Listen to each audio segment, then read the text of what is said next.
বন্ধুরা দেখতেই পাচ্ছ আকাশের ওয়েদারটা কিরম মেঘলা মেঘলা আর গাছপালা ভিজিয়ে দেখতে পাচ্ছ আমাদের পুকুর, ওটা পুকুরের মধ্যে দেখো কিরম বৃষ্টি পড়ছে, পুকুর পুরো ভর্তি হয়ে গিয়েছে। তোমরাই বলো আকাশের ওয়েদারটা কেমন, দেখতেই পাচ্ছ, ভিডিওটা দেখতে থাকো। Hello friend, good morning. আজকে দেখেছো বর্ষাকাল কি পড়েই গিয়েছে, তোমরা বলো, এখন তো বুঝতে পারছি। কাল থেকে বৃষ্টি হয়ে যাচ্ছে, আজকে এখন অবধি বৃষ্টি হচ্ছে সকাল থেকে। আর এরকম কি কতদিন থাকবে? থাকবে না, যদি হয় তো খুবই ভালো, তোমরা বলো। আর বৃষ্টি কোথায় হচ্ছে, যদি হয়ে থাকে তো খুব ভালো, যে গরম পড়ছে। আর সবাই কেমন আছো এই বর্ষাতে? আর সবাইকে গুড মর্নিং, সবাই ভালো থেকো, সুস্থ থেকো।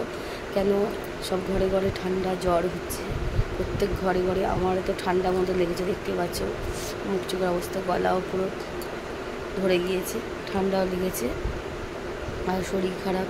আমাদের ঘরে প্রত্যেকে ঠান্ডা জ্বর। আর কাদের কাদের ঘরে অবশ্যই শরীর খারাপ, অবশ্যই কমেন্ট করে জানাবে। আর আমার ভিডিওটা যদি ভালো লেগেছে অবশ্যই একটা লাইক কমেন্ট করো। টাটা।